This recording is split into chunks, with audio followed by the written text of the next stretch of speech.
নমস্কার বন্ধুরা, ঘরকন্যা মৃদুলার নতুন আরও একটি ব্লগে আপনাদের সবাইকে স্বাগত জানাচ্ছি।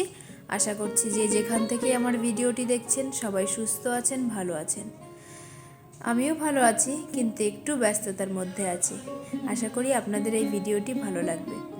সবাই একটু আমার পাশে থাকবেন, কারণ আমি এখন ভীষণ ব্যস্ততার মধ্যে রয়েছি, যে কারণে আমি না ভিডিও ঠিক মতন আপলোড দিতে পারছি, না ঠিক করে এডিট করতে পারছি, সকালের না ভিডিও আর কি ঠিক করে ভিডিও করতে পারছি। যেটুকু টাইম মনে থাকছে সেটুকু করছি, বাদবাকি এতটা তাড়াহুড়োর মধ্যে থাকছি যে আমি মানে কোনো জিনিস, যে কোনো কাজ করছি, যা কিছু করছি ক্যামেরাবন্দি করতে আমি ভুলে যাচ্ছি। এটাই হলো আমার মেন সমস্যা হচ্ছে কিছুদিন ধরেই, কারণ একটু প্রেশার, টেনশান সব কিছুই আর কি কাজ করছে। পুজোর টাইমটা আসলে আমার এরকম প্রবলেম হয়। আমি আপনাদের সঙ্গে আগেও গল্প করেছি যে আমার আগের চ্যানেলটি আমি এই পুজোর মধ্যে এত টেনশানে না ভিডিও ঠিক মতন আপলোড না দিতে পেরে আমার চ্যানেলটা বন্ধ করে ফেলেছিলাম। তো এবার তো চেষ্টায় আছি, আমি চেষ্টা করে যাচ্ছি। একটু আপনারা সবাই আমার পাশে থাকবেন, আশা করি যে চেষ্টার সফলতা আমি করতে পারবো। তো সকালবেলা ঘুম থেকে উঠে রান্নাঘর পরিষ্কার করে নিচ্ছি।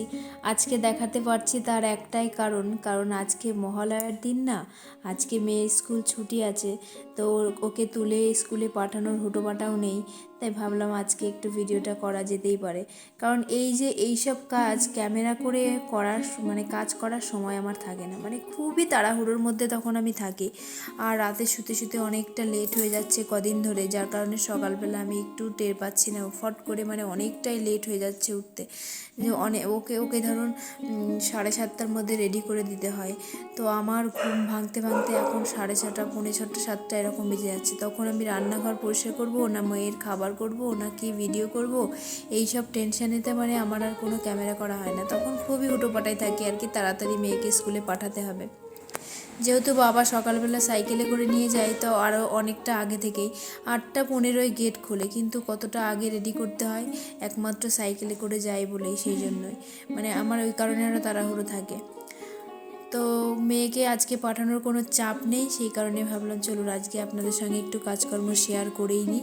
আজকে আরও কিছু বাড়ির কাজকর্ম করব। সকালে দিয়াকে মানে দোকানে পাঠিয়ে দেবো পার্লারে, তারপরে আমি থাকবো, কাজকর্ম কিছু করব। আজকেও একটা স্মুথনিং আছে, তো সেটাও করতে ওকে বললাম যে তুই আগে যা, গিয়ে মানে তুই প্রিপারেশন কর, আগে শ্যাম্পু ট্যাম্পু করে সব প্রিপারেশন নিতে হবে, তারপরে গিয়ে হলো আমি বাকি কাজটা করছি। ততক্ষণে আমি একটু ঘরটা গুছিয়ে নিচ্ছি, যে মেয়ের জামা কাপড়গুলো রয়েছে সেই জামা কাপড়গুলো উপরে ছিল সেগুলো গোছাতে হবে। ওর আলমারির মধ্যে জামা কাপড় আর ধরছে না, কিছু কিছু ছোট ছোট যেগুলো নতুন নতুন জামা কাপড় আছে সেগুলো আমি একটু আলাদা করব।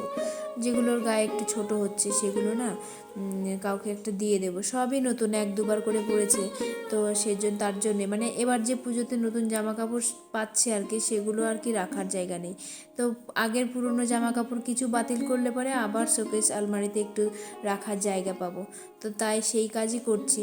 তার আগে জামা কাপড়গুলো ছাদ থেকে তুলে নিয়ে আসলাম, উপরে ঘর থেকে নিয়ে এসে আগে ভাঁজ করছি। এগুলো সব কালকের কাচা, সবই শুকিয়ে গেছে, মেলা ছিল সেগুলো তুলে নিয়ে আসলাম। তো জামা কাপড়গুলো ভাঁজ করে নিয়ে আজকে আলমারিটা একটু গোছাবো, আজকে মেয়ের আলমারিটা একটু গোছাবো, তারপরে দোকানে যাব, কারণ সময় তো নেই, আজকে একটু ছুটির দিন। তো আমার হাতে যেটুকু সময় আছে এটুকু টাইমের মধ্যে অল্প অল্প করে কাজগুলো গুছিয়ে নিচ্ছি, কারণ যদি না করি না তাহলে পরে আর সময় পাবও না। তো সেই কারণে খুবই হুটোপাটায় রয়েছি। আর দোকানে দিয়াকে বললাম তুই যা, আগে গিয়ে কাজগুলো কমপ্লিট কর, তারপরে আমি যাচ্ছি। আর তাও যেতে যেতে লেট হয়েই যাবে, যেহেতু আজকে জামা কাপড় কাচারও কিছু রাখিনি, মানে কালকে সব কেচে নিয়েছি, মোটামুটি অল্প 2-4টে আছে জামা কাপড়, সেগুলো আর কি ধুয়ে নিয়ে স্নান করে খেয়ে দিয়ে তারপরে যাব। মা দেখে রান্নার কাছে চলে গেছে, মা রান্না করছে, আর আমি মানে এইগুলো একটু গোছগাছ করছি, গিয়ে ঘরটা মুছবো, মুছে নিয়ে স্নান করে তারপরে দোকানে যাব। আলনা টালনা গুছিয়ে রাখলে পরে দেখতে বেশ ভালোই লাগে। এই দেখুন মেয়ের সব নতুন নতুন জামাগুলো সব ছোট ছোট হয়ে গেছে যেগুলো, সেগুলো আমি ওই যে ব্যাগটার মধ্যে আলাদা আলাদা করছি আর কি, যে বাচ্চা পরে তাকে দিয়ে দেবো আর কি, সেই জন্যই গুছিয়ে আলাদা করে রাখছি। এর আগেও অনেক জামা কাপড় এরকম দিয়ে দিয়েছি। রাখার জায়গা যদি না পাওয়া যায় তাহলে কোথায় কীভাবে রাখবো ঘরের মধ্যে। এমনি আমার একটুখানি ঘর, এর মধ্যে আলমারি শোকেসে সব কিছু জামা কাপড় একবারে না খুবই মানে পুরনো যেগুলো হয় সেগুলো বাতিল করি, আবার নতুন নতুন যেগুলো থাকে সেগুলো করি, এরকমভাবেই আর কি চলি। তো মেয়ের জামা কাপড় এই যে সব জামা কাপড়গুলো ছোটো হয়ে যাচ্ছে, তা মাকে বলছি এগুলো কী করবো, এগুলো তো পরানোও যাবে না। তা বলছে তুমি গুছিয়ে গুছিয়ে একটা প্যাকেট করে রাখো, আমি এই মাসে না মানে আশ্বিন মাসে সবাই নাকি বলে যে কাউকে পুরনো জামা কাপড় দিতে নেই, মানে যা দেবেন নতুন যা বস্ত্র, পুরনো বস্ত্র কাউকে আর কি দান করতে নেই।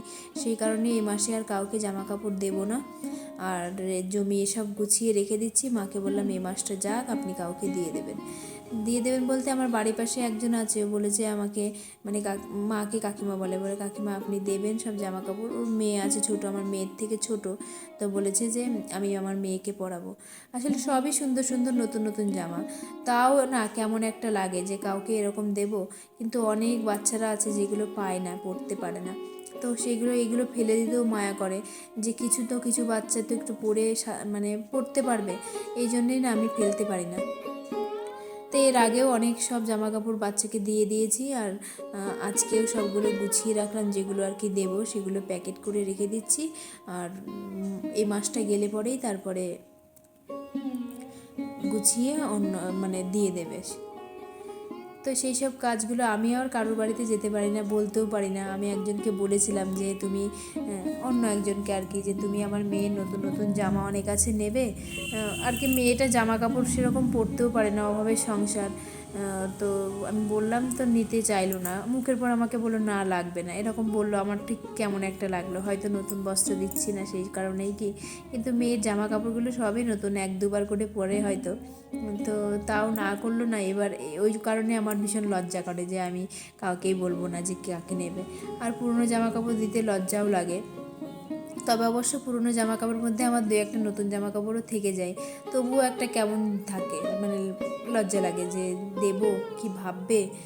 তো সেই কারণে তা মাকে যে বলে যে আমি নেব তাকেই আর কি দিই, আর কাউকে যেচে আর কি দিতে যায় না, সে তাহলে একটা নিজেকে ছোটো ছোটো লাগে যে নতুন জামা কাপড় দিতে পারি না, পুরনো জামা কাপড়গুলো দিয়ে দিচ্ছি, এরকম একটা মনে হয়। তো ঝটফট জামা কাপড়গুলো গুছিয়ে নিয়ে আর তারপরে গিয়ে স্নান করবো। ওদিকে দেয়া দোকান থেকে ফোন এসছে যে কখন আসবে, আমি বললাম তুই তাড়াতাড়ি তুই মানে কাজ করতে থাক, আমি যাচ্ছি। তো চলুন তাড়াতাড়ি কাজগুলো গুছিয়ে নিয়ে এবার তাড়াতাড়ি দোকানে যাই, কারণ ও বসে আছে, আরও অনেকজন কাস্টমার এসে বসে রয়েছে। আর বাড়ির কাছে বলেই না আমি এই কাজগুলো গুছিয়ে যেতে পারি, অন্য একটু দূরে হলে হয়তো আমাকে তাড়াতাড়ি চলে যেতে পারতো। তো চলুন যাই কাজগুলো গুছিয়ে নিয়ে একবারে পার্লারে। সকাল থেকে আমি কোনো ভিডিও এখন কিছুদিন দেখাতে পারবো না, নিজের ভয়েস রেকর্ডে আর কি দিতে পারবো না। তো এখন একটু বাড়ি যাচ্ছি, একটু মানে এখন বাজে প্রায় 3:45, কাজ সেরে এখন একটু খেতে যাচ্ছি, যাব তারপরে আবার আসবো। তো ভিডিওগুলো আমার এরকমই হবে, একটু পার্লারের কাজ নিয়ে আমি প্রচুর ব্যস্ত রয়েছি বলে সেই ঠিকভাবে মানে বাড়ির কাজ না দেখাতে পারছি না, পার্লারের ঠিক মতন কাজ দেখাতে পারছি। তো আমার ব্লগগুলো একটু উল্টোপাল্টা হবে, সবাই একটু মানিয়ে নিয়ে দেখবেন। পুজোটা গেলে পরে তারপরে সব ঠিক হয়ে যাবে। তো আমার পাশে একটু সবাই থাকবেন, নতুন যারা আছেন যারা আমার ভিডিওটি দেখছেন তারা একটু সাবস্ক্রাইব করে পাশে থাকবেন, আর আমার ভিডিও কেমন হচ্ছে একটু কমেন্ট করে জানাবেন।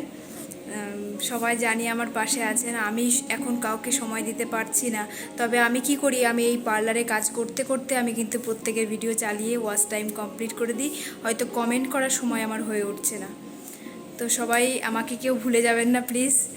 তো দেখতে থাকুন, আমি এখন বাড়ি যাচ্ছি, বাড়ি থেকে এসে আবার দেখো বাড়ি গিয়ে কথা হবে। তো দোকান থেকে চলে এলাম বাড়িতে, কারণ অনেকটা টাইম ছিলাম, সকাল থেকে খাওয়া হয়েছিল না তেমন। তো এখন এসছি প্রায় 5টা বাজে, আধ ঘন্টার জন্য এসে খেয়ে দিয়ে আবার চলে যাব।